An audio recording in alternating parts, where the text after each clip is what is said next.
See if I got this going.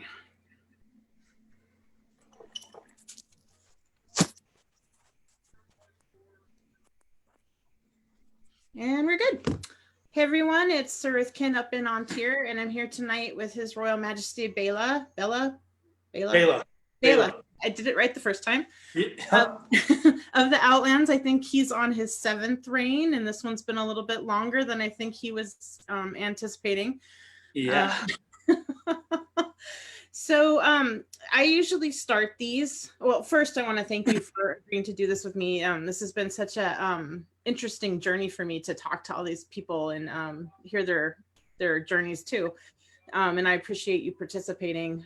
So usually we start with your SCA origin story. So if you wouldn't mind starting there, that would be great. Sure.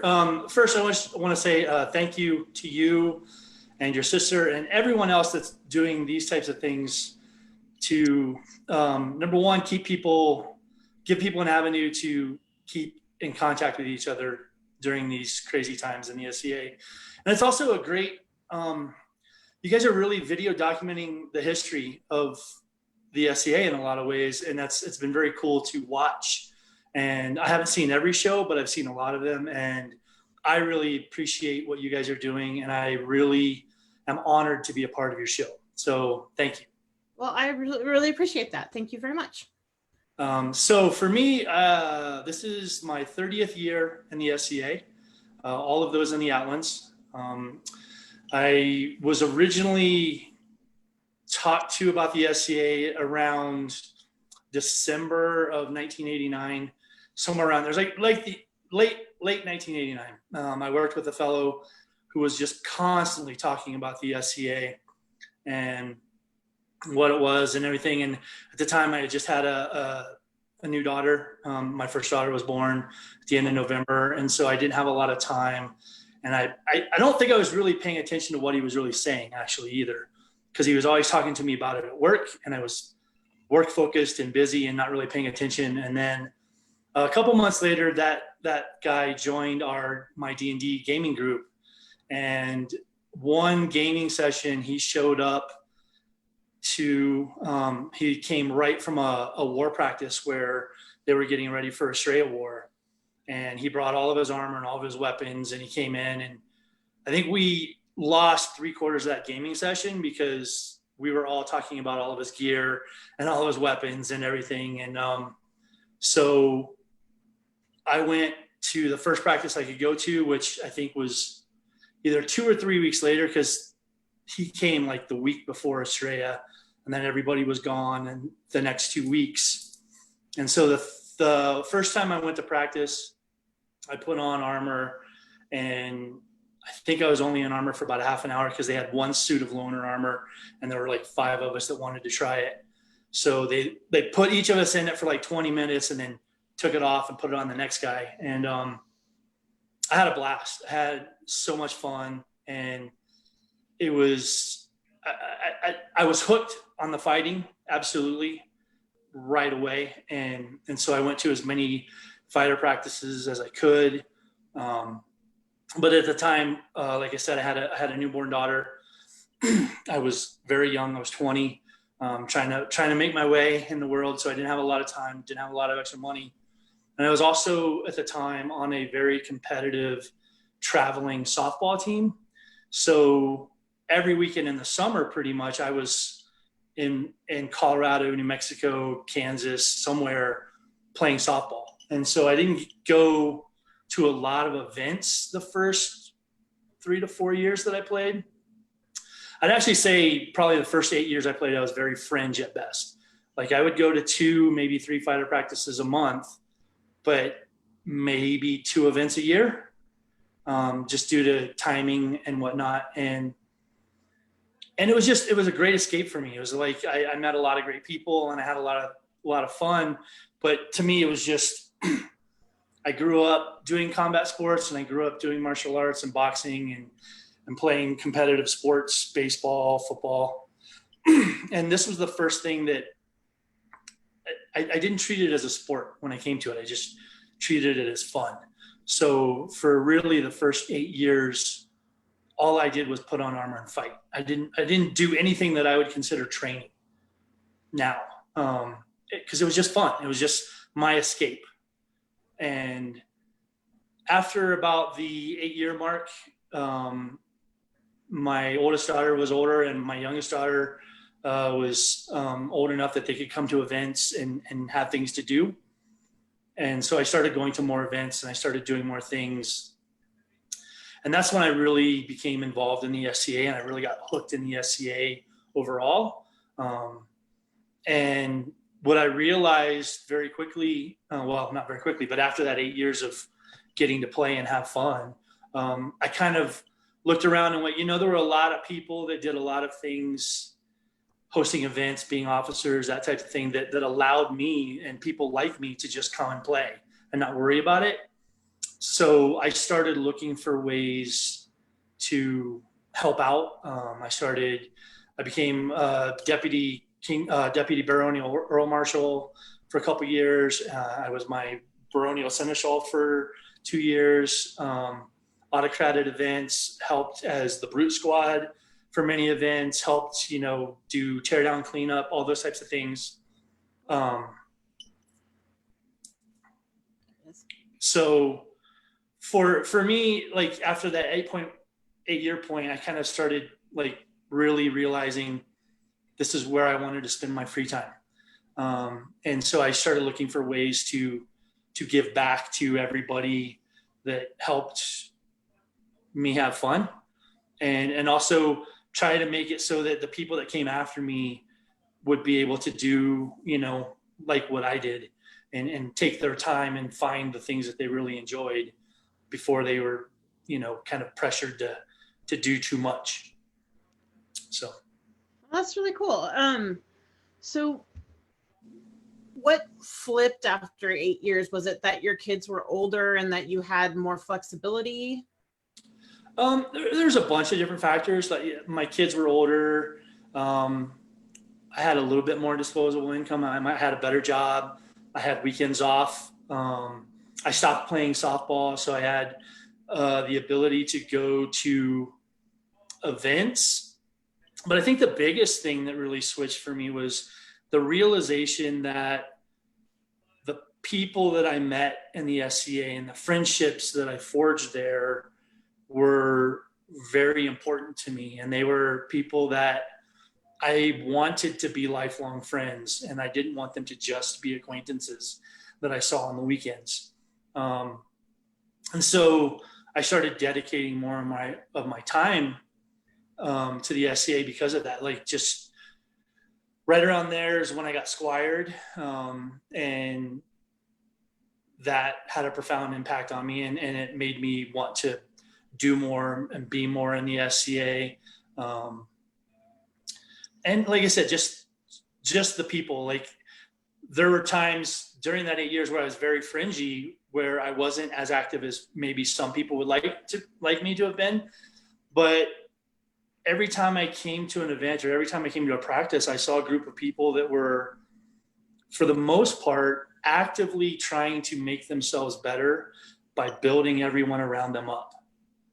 And that was very appealing to me, because that's not something you see in the modern world at all, really.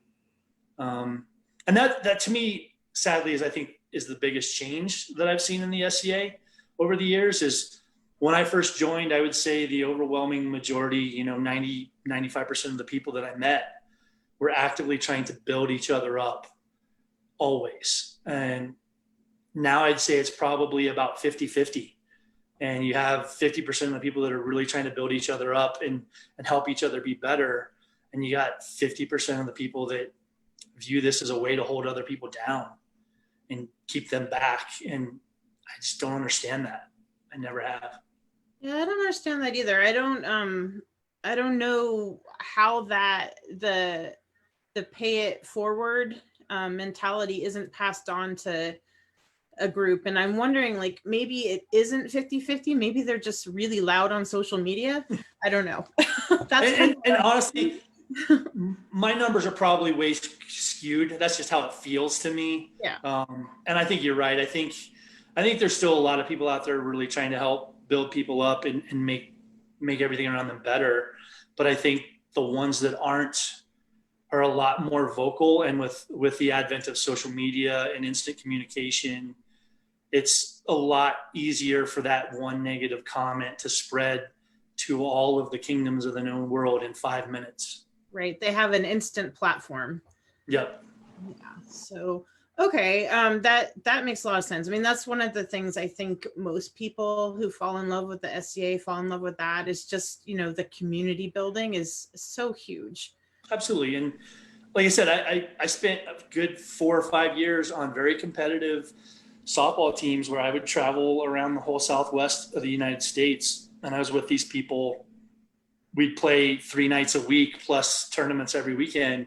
And we were close, but there's maybe one guy out of those people that I'm as close with as, 60 SCA people.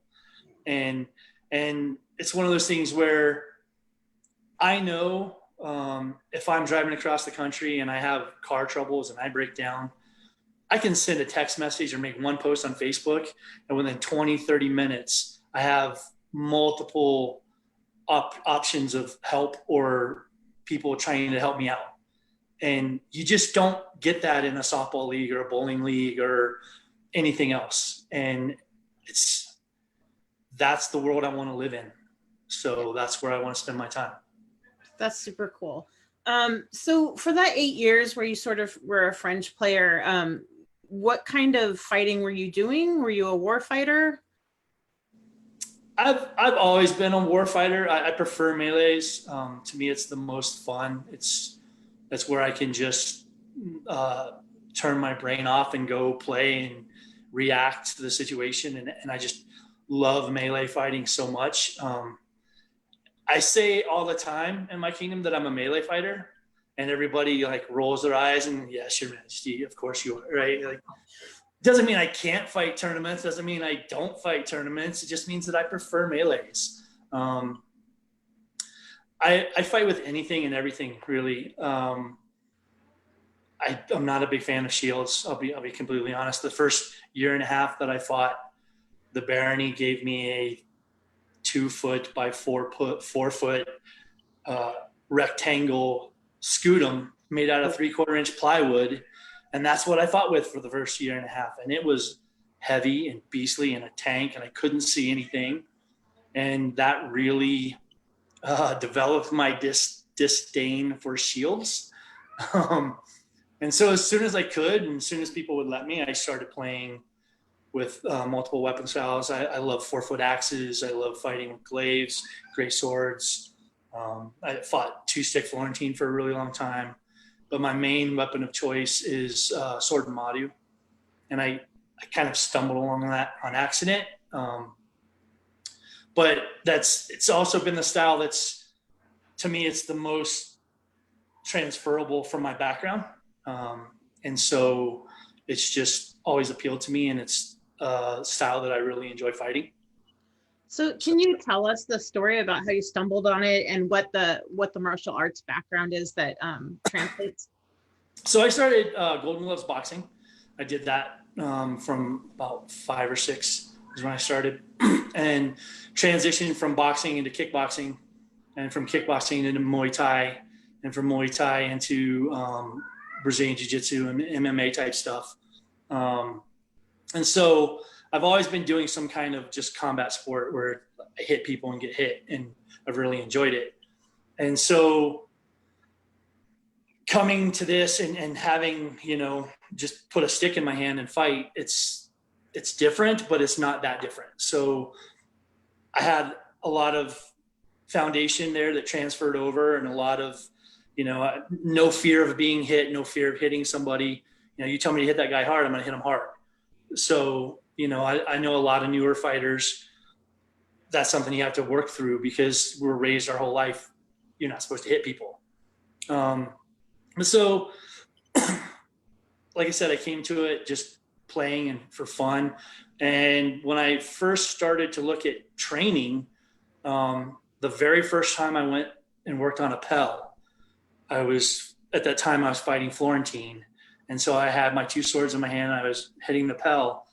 And my third shot that I threw with my left hand, I blew out my elbow, and jacked it up. And so I couldn't swing a sword. I couldn't hold a shield, but I wanted to keep fighting, and single sword is pretty useless. So there were guys in my barony that were fighting with the Madu, and in my kingdom, it's a pretty popular weapon style. So I made a Madu, and for the first probably year of it, I really just used it as a very skinny shield and just blocked with it, because it didn't hurt my elbow to tuck my elbow next to my side and hold this stick in my hand. And it gave me a way to fight. And then as the elbow healed and I was able to start doing more, I started using more of the bottom spike and developing that like a jab or like a straight front kick to keep people at range. And then when people started closing on me, I started using the top spike as a left hook type thing. And that made people not want to close on me anymore. So, but yeah, so once I started really using it and started seeing all the things that I could do with it and how it transferred and just was so natural to what I already did, it just made sense for that to be my style. It was funny because I had kind of gotten a name for it and was making a name for myself when I got squired. And I was squired to Duke Solomon Spite, better known as Spider. He moved from Trimaris to the Outlands, and within, I think, 3 months of him being here, I squired to him. And the first thing he did was threw my Madu on the ground and handed me a shield and said, "This is yours, use it, bring it to practice." I was like, yeah, fuck, great. So here we are again. So I did it, do what your knight says.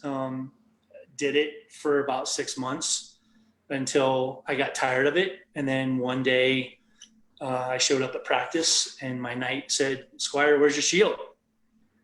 And I just ignored him. And he said, hey, Bela, where's your shield? I'm like, "Oh, it's at home." He's like, "No, go get it." I'm like, "No, I'm good. Really, I'm fine."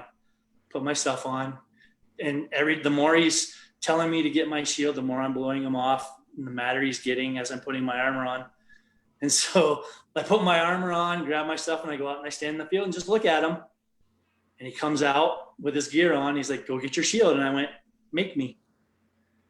And we fought for about 15, 20 minutes. And then at the end of it, he went, "Fight with whatever the hell you want to fight with."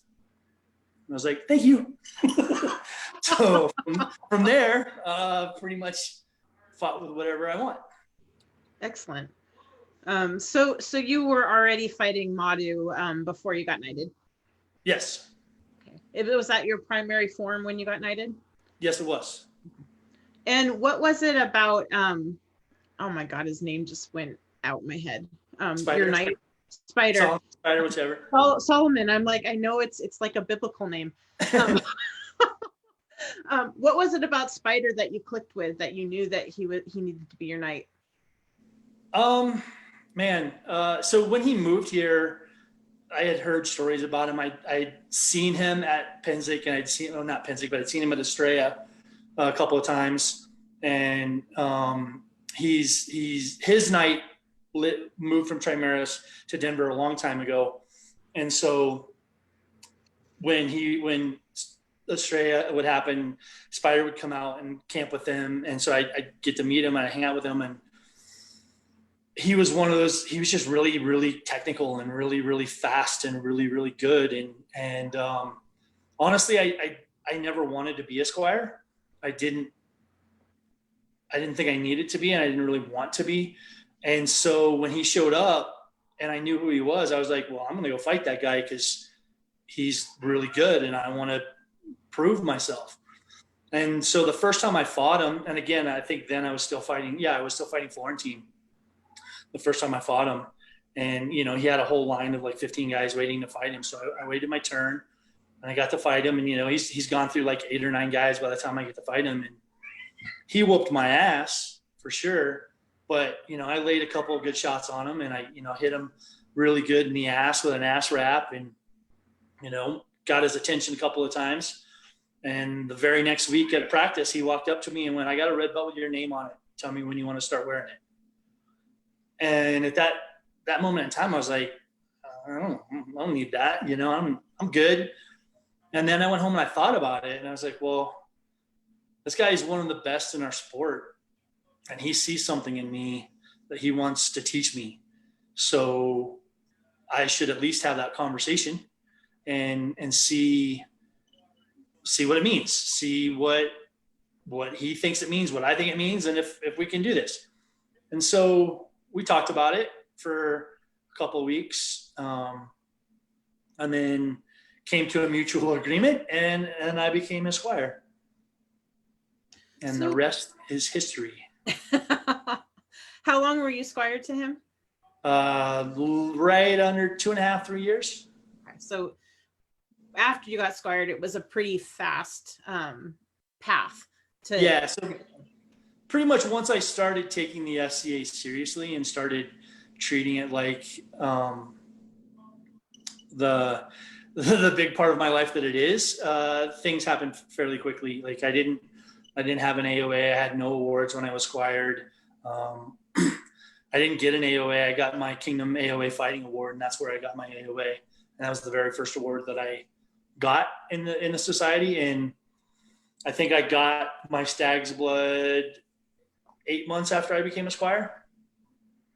So it wasn't until I squired to him that I really started training and I really started treating SCA fighting as the sport that it is. Like I said before, it was just a fun pastime, a fun stress reliever. I did fine. Like I think I was 4 months into fighting before I won my first tournament. So like I did okay. I was doing fine. Not that I was doing bad, but once I started training and once I started taking the fighting aspect seriously, my learning curve went through the roof. And so I got my Stag's Blood. About a year and a half later, I got my Thane of the Iron Heart, which is our grant level fighting award. And a year to the day later, I was knighted. Wow. And 6 months after I was knighted, I won crown, my first crown. Wow. So can you tell us how your training changed with Solomon or Spider? I guess I'll just call him Spider. Yeah. And I know, I understand that before you weren't really taking it serious and that kind of thing, but because you're an athlete and you have an athletic background, what did you start doing after you squired? We started videotaping practices and watching practices and breaking stuff down and seeing where I was making mistakes and where I was missing opportunities. We started every practice with a series of drills that are warm-up drills and technique drills, really, but they also are designed to engage your brain as far as targeting and looking for tells and hidden movements in your opponent that you're seeing but you're not recognizing. Also helped me recognize patterns in myself and in my opponents, both offensively and defensively, that I could then exploit. And I started just really, thinking about fighting a lot and thinking about ways in which I could make my fighting better and improve myself. And also I started fighting more often. He lived in Denver, Colorado, and I lived in Fort Collins, which is an hour drive north.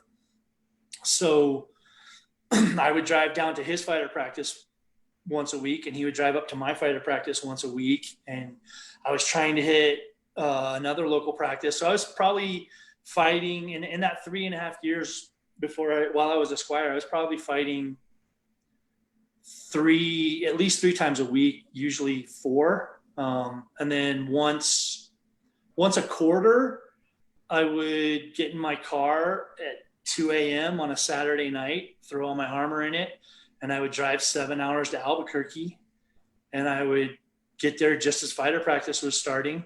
I'd throw my stuff on. I would fight everybody for 6-7 hours, throw my stuff in the car, grab some food, and drive home. Because that's where the really great fighters were in my kingdom at the time. And it helped me get better. You know, when you fight the same guys over and over, it's hard to really push yourself because you learn their tendencies, you learn what they can and can't do, and so you need people that will push you. You need the unknown. Yeah. Even when you're surrounded by good fighters, you just get comfortable with each other because you know what you're gonna do, and it's just Yep. yeah. So did you have a like a travel buddy at that time? Did you have like a squire brother or sister, or you just I had household mates that were not my Squire brothers, but I technically Squire brothers to my knight. So that were around, that we were training together and we were pushing each other. But most of the Albuquerque trips I did on my own, mostly because when I tried pitching that idea to people, they looked at me like I was an alien or I had three heads. So no one was really up for 14 hours in the car with 5 hours of fighting sandwiched between it when you had to work the next morning. So worth it. I think it would be worth it, but I thought it was worth it. yeah. Where is the Outlands the kind of kingdom where culturally everyone fights in Crown? Were you fighting in Crown before you were knighted? No, we have a very big culture of you don't fight in Crown to get noticed. The guys that fight in Crown here are fighting because they want to do the job, or they think they want to do the job, or they think they're going to be good at the job. They have all the necessary requirements. They're ready to do the job. They want to do the job, and so they put their name in and they do it. We actually actively tell people that you shouldn't fight in Crown unless you're prepared to do the job. And so because of that, our average lists are, depending on where it's at, anywhere between 18 to 30 fighters. So I think our average is right around 24 per Crown. But that's 24 guys that really want it. And, I've said often, like, yeah, it's great. The West has, 90, 100 person lists, and other kingdoms have 40, 50 person lists. And that's great. That's fine. But how many of them are really there to try and win it? And how many of them are really there to just try and make a name for themselves? And the reality is a lot of those people that are there trying to make a name for themselves don't really affect the outcome anyway. So I'll take our 24 people that really want the job, that are giving it their all to win every fight, over a 90-person list that 3/4 of them don't really care if they win or lose. What kind of tournaments or I guess even wars, if Outlands does war nights, I don't know if you do or not, um, are showcases for unbelts there?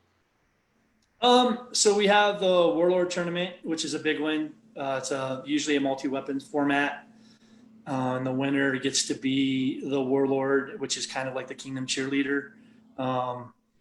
And they usually have to go through Duke Jax to get it because he's once and forever Warlord. And in my opinion, he is the definition of what the Outlands Warlord is. If there was a picture in the dictionary, it would be him. He is the best Warlord we've ever had, in my opinion, hands down. But that's a great tournament for non-belts. It does come with a job, but it's a fun job. There's also the Sword and Shield of Battlemore. It's a misnomer. Everyone thinks you have to fight Sword and Shield. You don't. That's just the name of the tournament. The winner is the Sword of Battlemore, and their consort is the Shield of Battlemore. Any weapon style is allowed. And that's a really big tournament. The Outlands Prize tournament that we host at Estrella every year is a big one for guys in our kingdom to make a name for themselves. Queen's Champion used to be. We had a tournament, and the winner would become the Queen's Champion. We changed that a few years ago, and now it's kind of the Queen's option. If she wants to have a tournament to find her champion, she can. If she wants to just name her champion, she does. And then we have a Queen's Favor tournament instead of a Queen's Champion tournament. That's another high profile one that happens every coronation. So Lord of Outlandish at Outlandish in May, and Alberon is a big Kingdom tournament.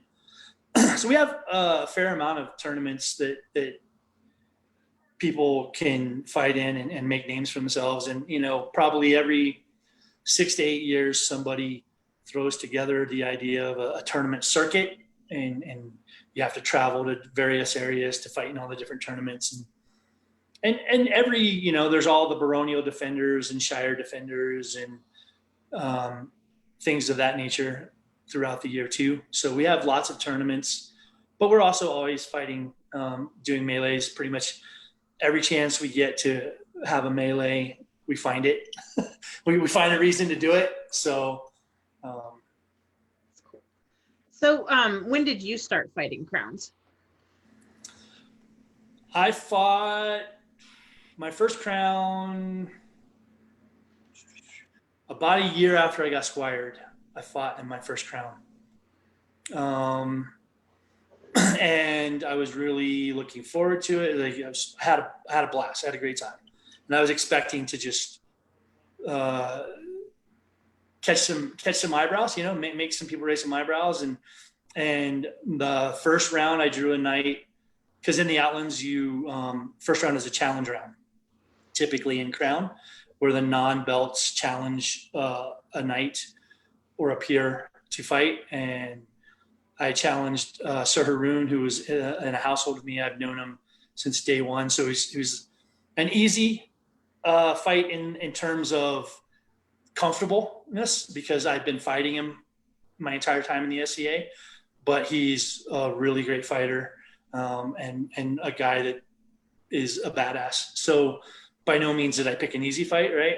But it was a comfortable fight because I knew him. And we had a great fight, and we did really well. And I remember being near the edge of the Eric, and I legged him, and I stepped back so he could get comfortable. And because we had a pause and break, it was that moment in time that I was like, oh shit, there's 150 people just watching me right now. This kind of sucks. And over his shoulder, I could see Duke Arton and Sir Kragon and all these people just sitting right there watching, like 3 feet away. And I was like, hey, Haroon, you want to scoot to the center? And he was like, no, I'm good right here. And I was like, oh, great. Here we go. And he whipped my ass from there, because my head just went, it was the first time that I really experienced the fishbowl effect, as it were. And so that, I lost that fight. I lost my next fight, and I was done in Crown. And then the next Crown that I fought in is the first crown that I won.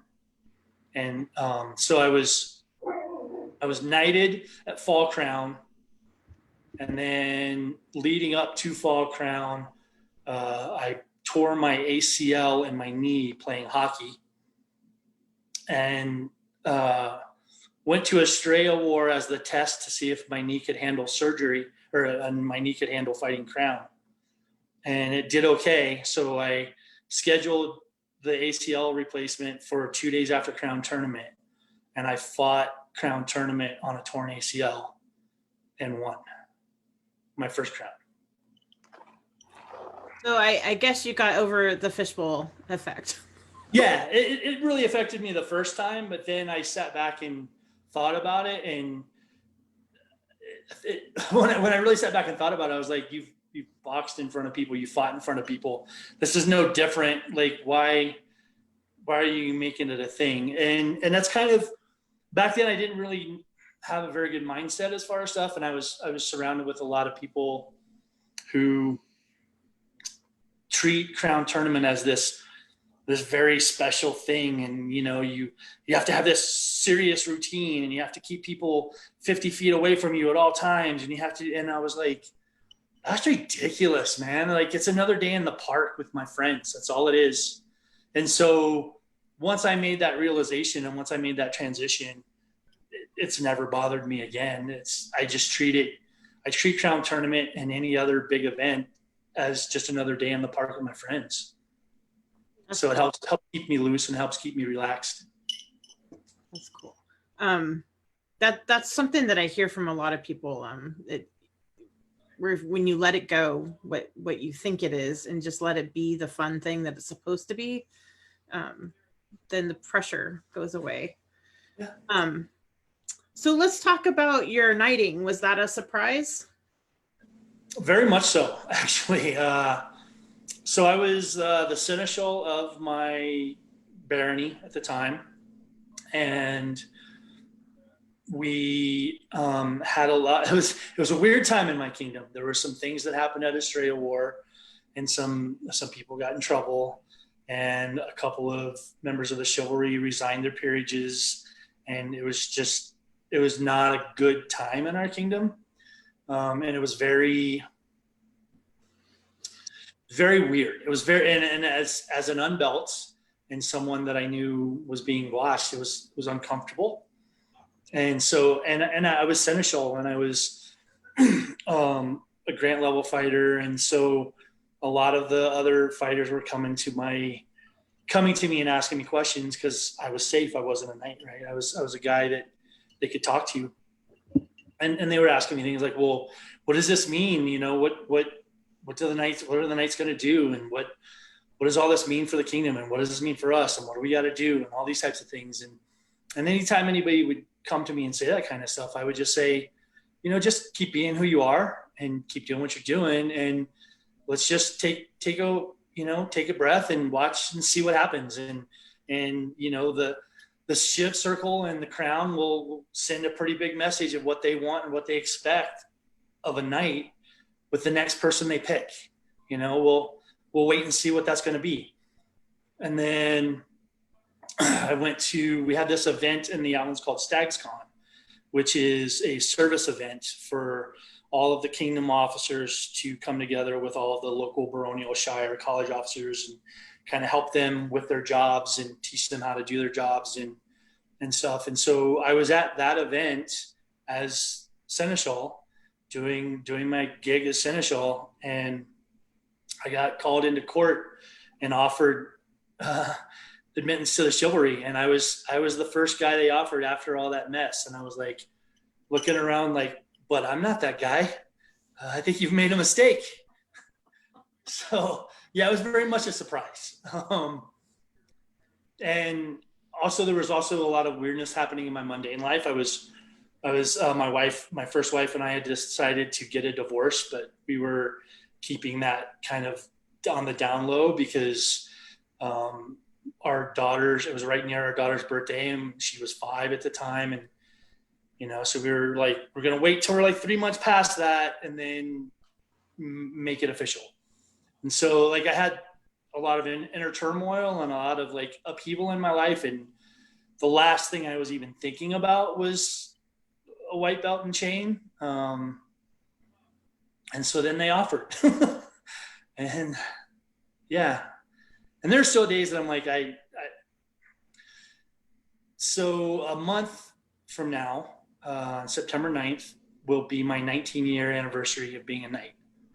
And you can ask my good friends, probably every 6 to 8 months, I reach a point where I'm like, I'm just going to resign it because I don't live up to it. And someone talks me down off the fence because I don't see myself as being worthy. I don't see myself as being what other people see me as. So it's hard for me. So let's talk about that a little bit, because I think that's sort of interesting. Even after being king, you know, you're on your 7th reign, you still don't feel worthy of being knight. So how do you what is your standard, like what that you hold yourself to? So my standard is unattainable. Like, and Right. really, and one of the things that I talk about all the time is if you ask any knight what to define their perfect knight, you ask 20 of us, define your perfect knight. You're going to get 20 different answers. There's going to be a lot of crossover, and there's going to be a lot of similarities, but we all are going to view our perfect knight as slightly different than everybody else's. And it's an unattainable goal. It's an unachievable goal to be that, because perfection isn't attainable. But my standard, oh man, you know, when you grow up in the SCA and you see guys like Duke Rothgar, Duke Arton, Duke Johann the Black Duke, Master Gunvald, our first prince, first king. There's just so many guys in this kingdom that are just legends of the SCA and just heroes. And I don't know that I will ever see myself of being worthy of sitting amongst those men. Duke Olaf, Jax, those guys are just, they give so much of themselves to the SCA, and they've made this game what it is, especially in this kingdom. And so just to be mentioned in the same breath as some of those guys it boggles my mind that I'm in that conversation. And yeah, I get it. Like I belong there. I won 7 crowns, right? I get it. Right. But that's swinging a stick, right? It's something I'm naturally good at. The being a leader and being a knight and doing what's right, even in the face of what it might cost you, that's hard. And I have high standards and I do my best. And at the end of the day, every night I can look myself in the mirror and know that I did my absolute best. And every decision I've ever made, especially while crown, has been with the idea of what's best for my kingdom right now, right? What is what my kingdom needs, not what I want, not what I need. But we're human. We all fail. We all have moments in time we wish we could take back. So it's tough. I guess the biggest issue for me is I view those heroes in such a way that I don't view it's possible for me to be that, because I know I'm flawed as a human, and I know all the mistakes I've made, and I know every horrible thing I've done. And I know, not all of, but I know a big chunk of the times that I was the villain in somebody else's story, right? So it makes it hard for you to believe you could be one of those heroes when you know all those things about yourself. Yeah. Well, one of the things that struck me talking to you at the beginning of this interview is that right away when you decided that you weren't going to be fringe anymore, and you got it though, like you got that you had to give back and that you needed to be part of the mechanism to make things work. And I looked you up, of course, before I talked to you, and you were made a pelican last year, right? Yep. So what kind of service do you do beyond reigning? I mean, I know that's huge. But, You're talking to the wrong guy, because I really had to be talked into saying yes to that pelican. I don't believe I am a pelican, because from my perspective, everything that I do, service wise or whatever, I do because I'm a knight and because I'm a royal peer. It's things that I would have done because of those jobs. I've held offices, but I was baronial seneschal 20 years ago, right? I've been kingdom deputy seneschal once. I was kingdom deputy earl marshal once, but things like that. For the most part, everything that I've done has been something that I would have done as a knight or as a royal peer. So I don't know that I'm the guy to answer that, because I don't know that I've earned a pelican. And I definitely do not believe that being crowned, I don't care how many times you do it, entitles you to a pelican. So, but I do view the role of crown as the ultimate way to give back.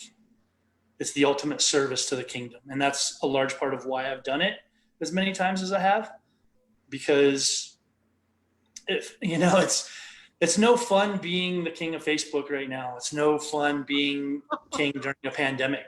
It really is. But I would much rather me be the guy stuck doing this than anybody else in my kingdom. Yes, there's a ton of guys that can do the job, and probably some of them that could do a lot better than I'm doing right now, honestly. But I'd rather do it myself than have someone else have to deal with all the things that I'm dealing with. I think a lot of knights, when they get offered their pelican, feel the same way you do. Like there's something about knighthood as a peerage where you're always striving to be worthy. At least most of the people I know, and it's not about accumulating other peerages. It's about trying to be worthy of what a knight is supposed to be. So I think that's a pretty common feeling, but I'm sure you deserved your pelican. So The anyway, crown thought so. So yeah. who am I to disagree? So let's go back to your knighting. Did you just get put on vigil at the con thing? No, actually, because at that time my spider had moved. He was actually living in Aytonville at the time that I got elevated, and so I was offered in the beginning of August, and we decided to do my ceremony at Crown Tournament, which was being hosted by my barony, and I was the baronial seneschal at the time, and the king was from my barony. So we decided to do it there, and so I arranged with Spider to fly out for Crown and be there for that, but he couldn't come out until the day of Crown. So typically, when that happens, like in our kingdom at least, if you're going to get knighted at Crown then, or elevated at a Crown, then typically you do your visual or whatever on a Friday night, and then the Saturday before the tournament you get elevated. Well, Spider couldn't make it in until Saturday during the day. That was the earliest flight he could get. So I did my vigil Saturday night, and then I got elevated Sunday morning before the Warlord tournament. And the funny thing is I had agreed to be in charge of cleaning the hall for Crown that night. And so I was 3.5 hours late to my own vigil because I wouldn't leave the site until it was clean, and I wouldn't let anybody clean it for me.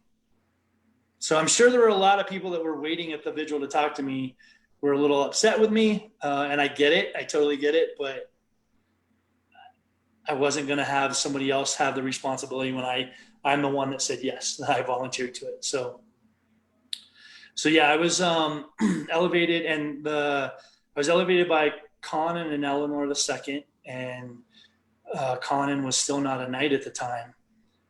So Spider's the one that dubbed me. That's cool. Super cool.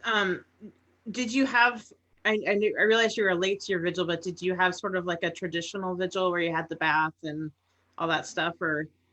I didn't have the bath, and actually, because it was in September and it was northern Colorado, so the original plan, it wasn't a camping event, so the original plan was to put a tent up in the backyard, in my Baron's backyard, but then that didn't work because of their sprinkler system. So I ended up doing the vigil in their unfinished basement.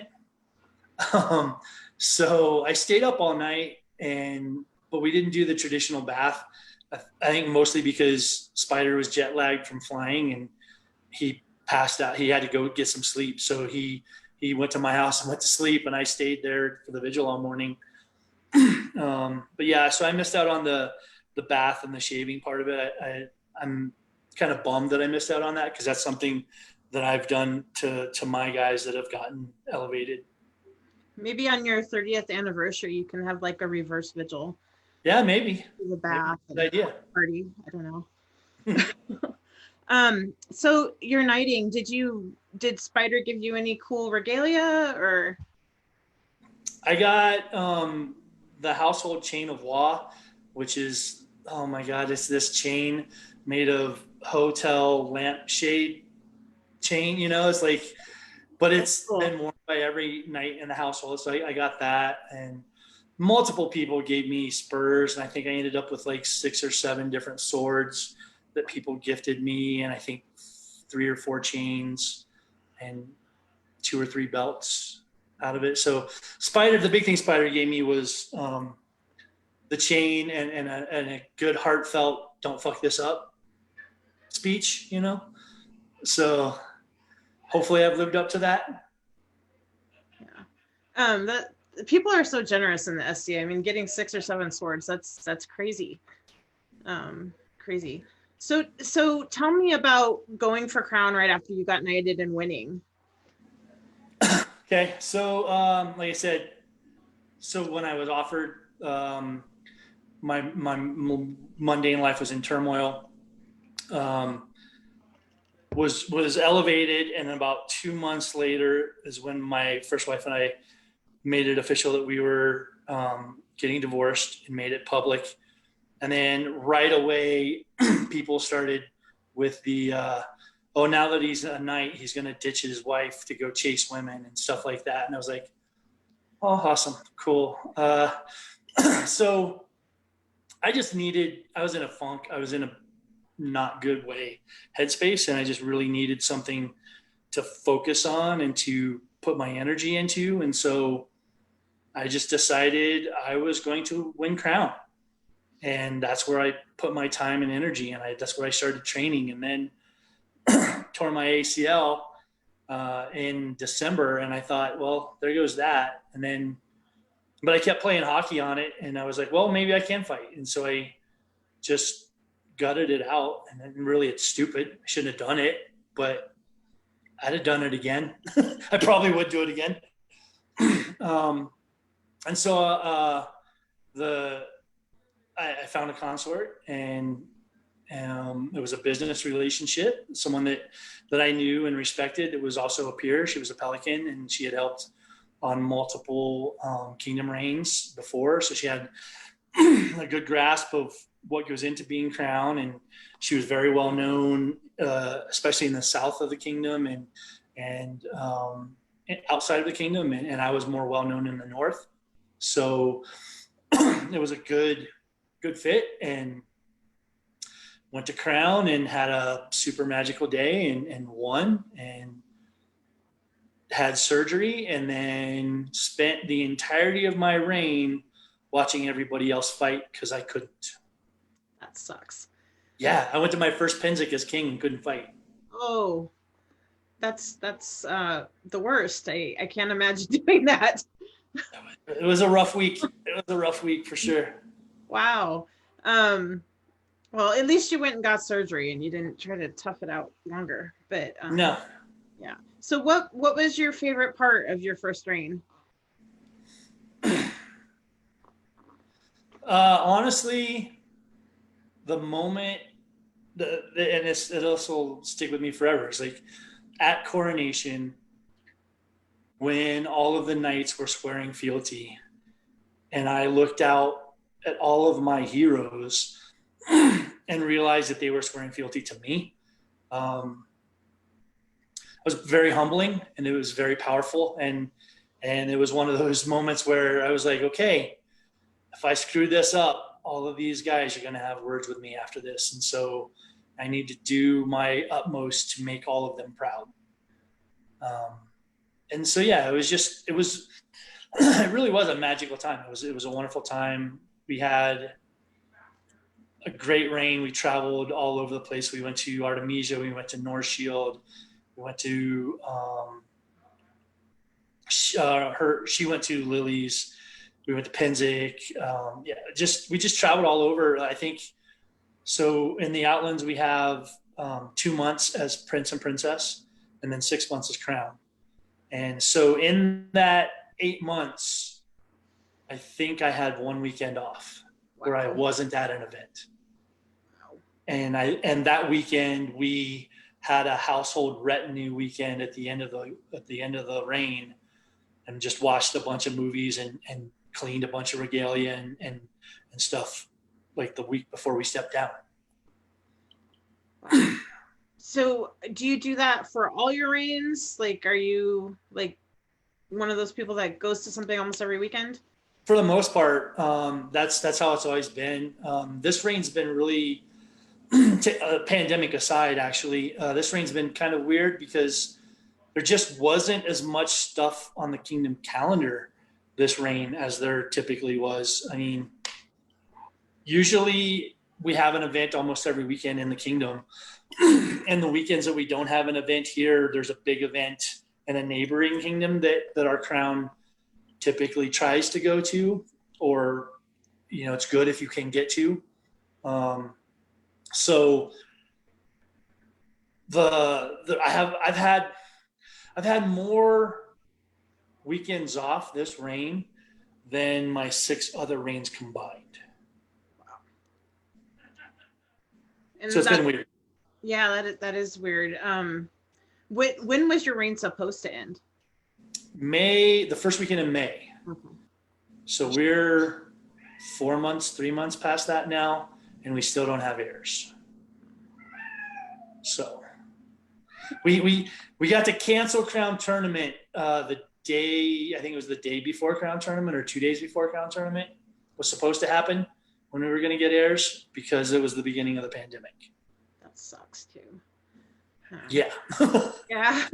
So let's talk about something happier. What's your favorite tradition in the Outlands? So there are a couple that we have that I think are unique to us that I really enjoy. One is mostly just for the queens.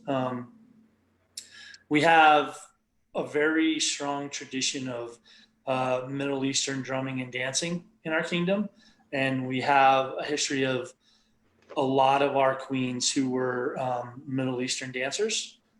And it is a tradition in our kingdom that when the queen dances, she doesn't wear the crown. And so that way, the drummers aren't stopping if she gets within 10 feet of them, and everybody else isn't afraid to dance because the queen's dancing and things like that. So it's just kind of a really cool way of the queen to kind of set the crown down and go out and dance and just be one of the dancers enjoying the music. And that's something that all of our queens, even the ones that don't dance, really perpetuate that. There was one that didn't, and it didn't go well for her. So that's a tradition that I've always found uniquely Outlands, and I really, really enjoy it. The other one I would say is during our coronations, so we have an unbroken line of the king crowning the next king. And so during the step down process, the king takes the queen's crown and gives it to a lady of the rose and dismisses her, and her champions escort her out of court. And so when her crown is removed, all of the ladies of the rose will remove their coronets. And then when the king takes the crown off to crown the new king, everyone else that's wearing a coronet takes theirs off. And then once the new king is crowned, then everyone puts theirs back on. A lot of the ladies of the rose wait until the new queen is crowned before they'll put theirs on. But yeah, those are 2 traditions that are Outlands that I really, really love. That's a cool tradition to show respect. I like that a lot. So you've reigned 7 times. So you've probably shaped Outlands culture quite a bit. What are some of the things you've done as king that have sort of shaped the kingdom? Yeah, no, it's weird talking about this because I don't. It feels very braggadocious. I get that. So we created during my first reign, we created a position called the Windover Bard, which is the Kingdom Bard, and it's decided by a bardic competition, and its named is derived from Mistress Curiel of Windover Clift, who is a peer in our kingdom of great renown, who had a lot of land in the northern part of our kingdom, and we used to have events on her site, and she would have bardics and philosophy discussions around the fire on our property all the time. And so bardics were really big with her, and so we created the Kingdom Bard named after her during my first reign, and that's still going strong, and I really, really love that. Created a couple of awards that I'm proud of. I think so. The tradition of we used to have the Queen's Champion tournament, and it was great back in the day when a lot of people fought in it, and it was a big tournament, but it became more and more increasingly not as many people fought in it because no one really wanted the job. And then so people would win and become Queen's Champion and then not show up, and or the Queen would get stuck with a champion that she didn't know or didn't like, and so that was kind of frustrating and hard on a lot of the queens. So we a few reigns ago we changed it so that the Queen could just pick her champion if she wanted, and I think pretty much every queen since then has.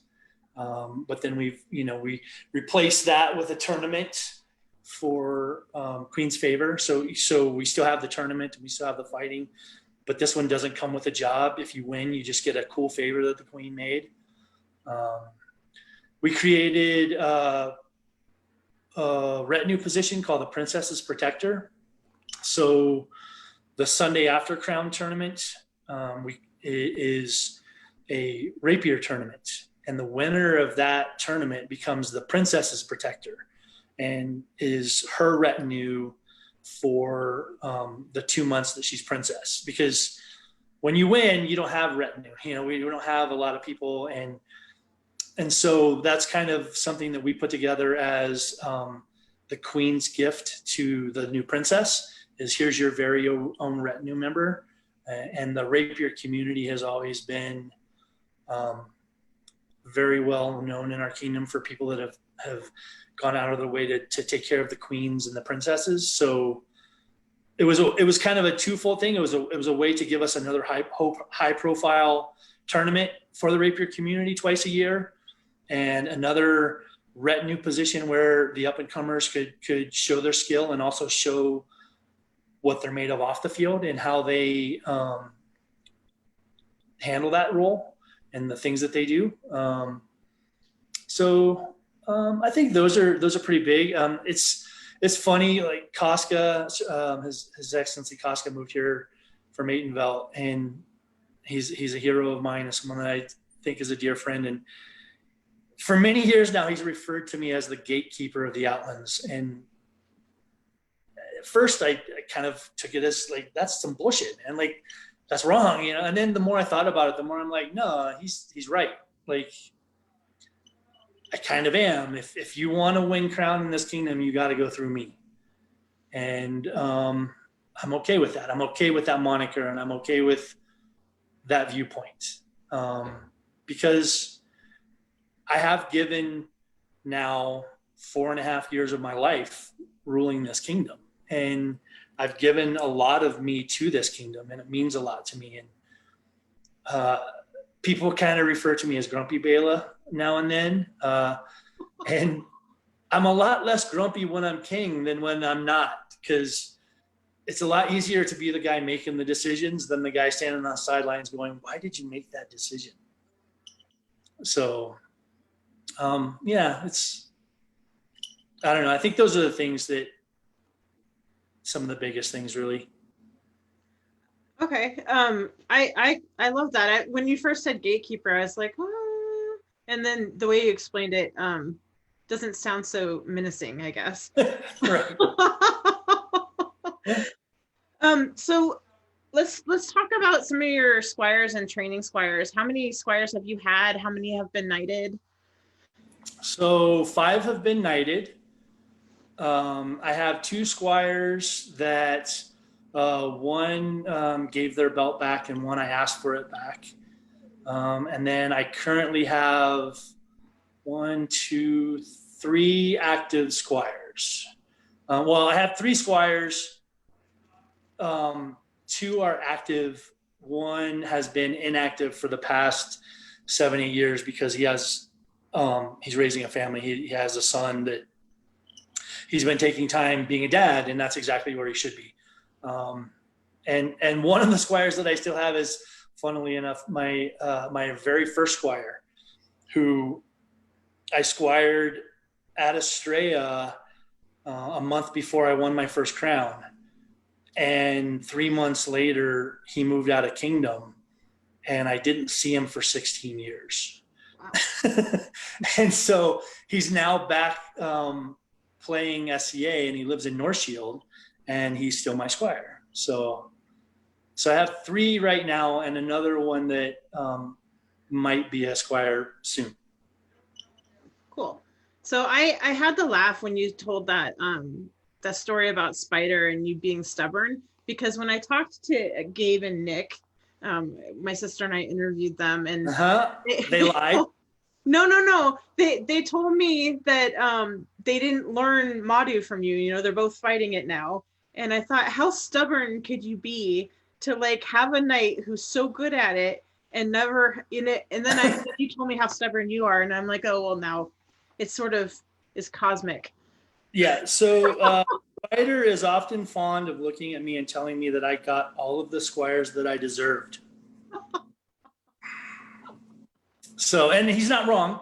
He's not wrong. Like, one of my favorite things to do when I was his Squire was when he was hanging out with all of his knight buddies, I would walk up and they would be talking about fighting, and I would somehow work into the conversation that a shield is a tool of ignorance. Any moron can use one. So, I mean, yeah, I've never made my guys fight with anything. I've always told them pick up what they want. I'll teach them how to fight with it, and if they get to the point where I can't teach them anything else, I'll find someone who can. But yeah, it is funny. Gabe is definitely my Squire. He might be the one human on the planet that might be more stubborn than me. And I definitely deserved him. He's a great guy, but I definitely deserved him. But yeah, so I've always, with my guys, it's fight with what you want. Fight with what makes you happy, because what I've found is if you're happy fighting a style, if you're comfortable fighting a style, you're going to do a lot better than if I'm forcing you to fight with something. I mean, yeah, you can figure it out and you can get good at it, but if your heart's not in it, you're never going to reach your full potential. So I am a big proponent of letting guys use whatever the hell they want to fight with. As long as, so there's within reason, right? If you're a brand new guy, your first time in armor, you probably shouldn't be going out with a great weapon, because you're going to get beat up. If you've got great armor and it can take a pounding and you don't mind getting hit, okay, cool. But for the most part, I think everyone should at least start with sword and shield and learn the basics and learn, fundamentals of throwing a shot, blocking a shot, and how to be safe. And a sword and shield is the best way to teach that. It provides the most safety and the fewest opportunities for injury.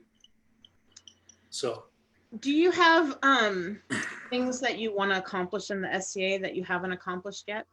And if so, what are they? Man, that's a good question. Haven't ever really thought about it. Yeah, there's one crown that I want to win. I don't really want to say it out loud. Okay, you don't have to. It's not a big secret. I want to go win a West Crown.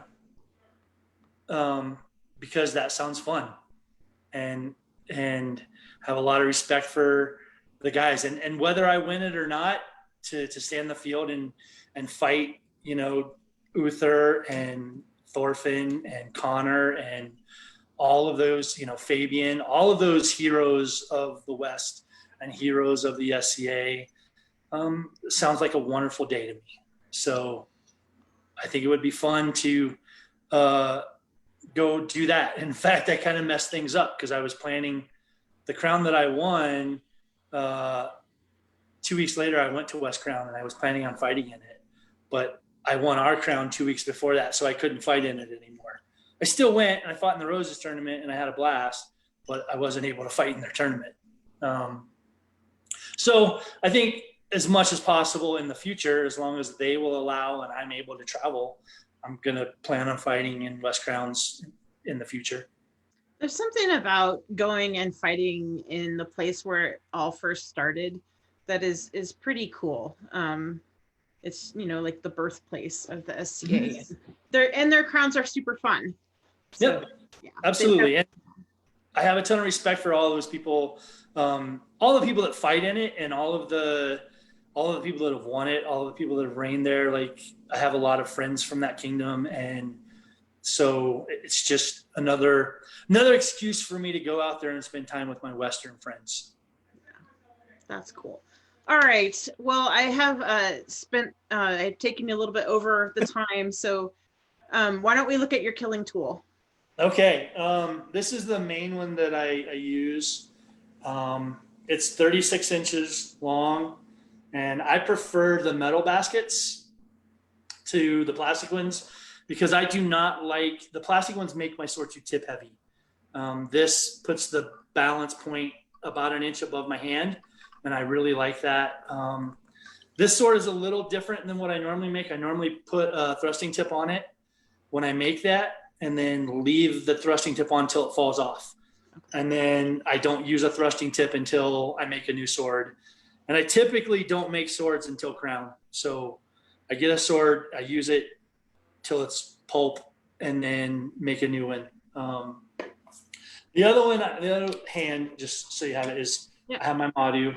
My Madu is 54 inches long, and I have a small octagonal buckler where my hand goes. That was originally done to protect my elbow. I put the buckler on as a means to keep my elbow from getting the crap beat out of it. And then I just left it on. I just never took it off. So I've been fighting Sword and Madu for 20 years, 22 years. And that's only my second shield. Oh, wow. So, and it's just the bottom of a plastic barrel cut into a. Yeah. So. Huh. And that has tips on both ends, right? Yeah, I can stab at the bottom and the top. No slashing, just poking only. Cool. All right, let's do the last 10. All right. If you could fight anyone in the world, who would it be? His Majesty Uther of the West. We have never fought.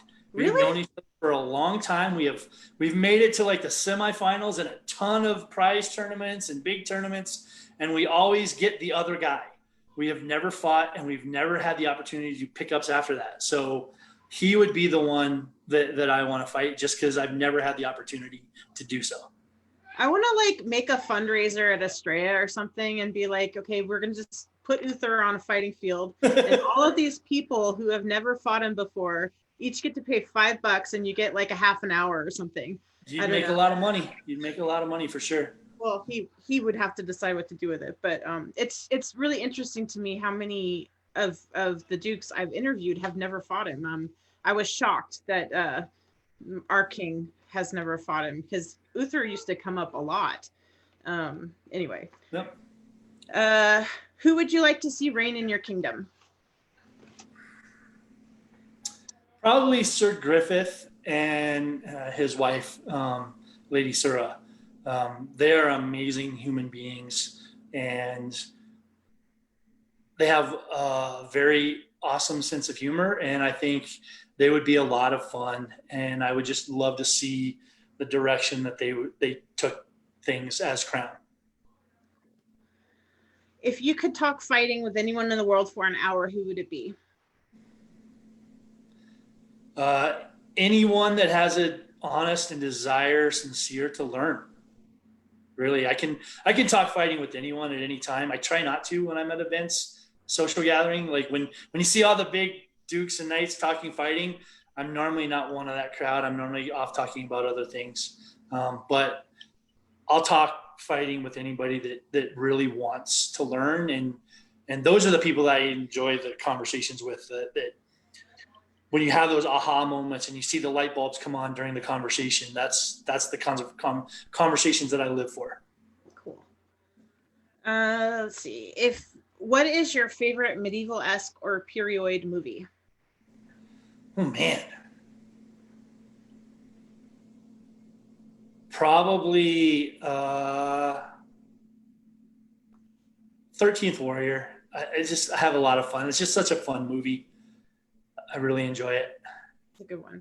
If you could add or subtract a rule to the rules of the list, what would it be?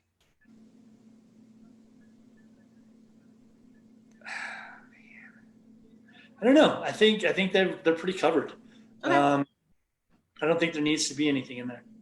Cool. What is your favorite tournament format? My favorite tournament format is what's traditionally used in the Outlands for crown tournaments. Best 2 out of 3, double elimination weapon of choice. Cool. Because in my opinion, the cream rises to the crop in that tournament. Yeah. Cool. What's your favorite event? Right now, I'd probably say Great Western War. I've had just an amazing time every single time I've been there. It's just wonderful people. The weather's perfect every time I'm there. You're camping on real grass, lots of good hard fighting. The Valkyrie Cancer tournament is so much fun. Tons of pickups. So yeah, that one. Cool. If you could have any helmet in the world, regardless of cost, what kind would it be? Oh man. So skulls are my thing. So there's it's really not period. It's really not anything, but I would really love to have like a I don't even know what to call them. Kind of like the Japanese style where you have the skull face that goes on your face, and then the helmet that goes around it that looks like a skull. I would love to have something like that. That would be amazing. That would be cool. It's Saturday morning at Estrella, and several people want to talk to you about last night. What did you do? Allegedly, probably arranged chariot races or victory laps. Allegedly. What's a chariot race of victory? What is that? Is it a game? So victory laps are laps around the battlefield at midnight, drunk 30, wearing nothing but your belt and your boots. Okay. And chariot races are pretty much the same thing, except there's 4 people in their belts and boots pulling a chariot that someone is riding in. Allegedly. Allegedly. All right. Allegedly, the Outlands is 8-0 in chariot races against the known world. Allegedly. All right. Who's your favorite fight ever? Favorite fight ever. You gotta put me on a spot like that. That's a tough one. I only get to pick one? No, you can tell a couple people. So I always have a blast fighting Sean from Artemisia. That's always a very wonderful time, a very learning experience.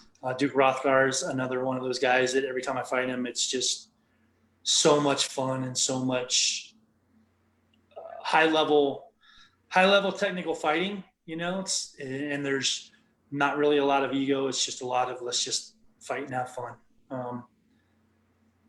Yeah, those are probably the 2 biggest ones for me. So Sean wants me to ask these 2. Who's your favorite people to watch fight? I think. Who are my favorite people to watch fight? Yeah. Oh man,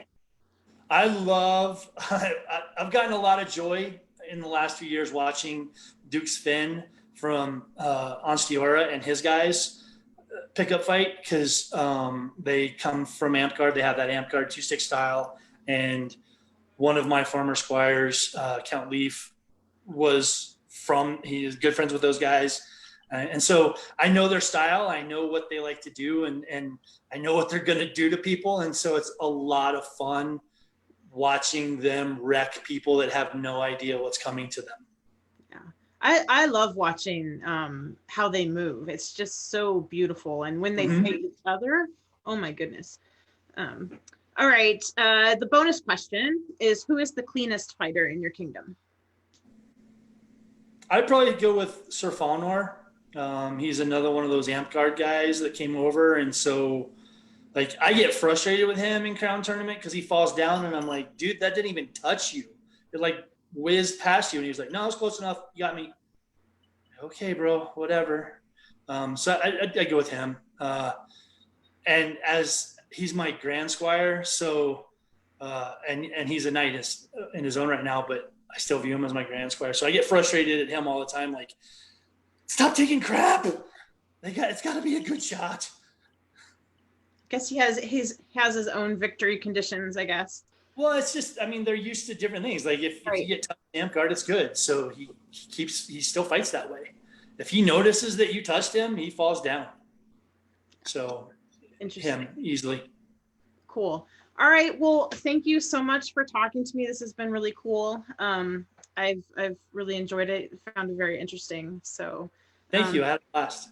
Oh, thank you. And thanks everyone for joining us. Tomorrow I'm going to be talking to Duke Ed from Aidenville, which should be super funny. The guy has great stories.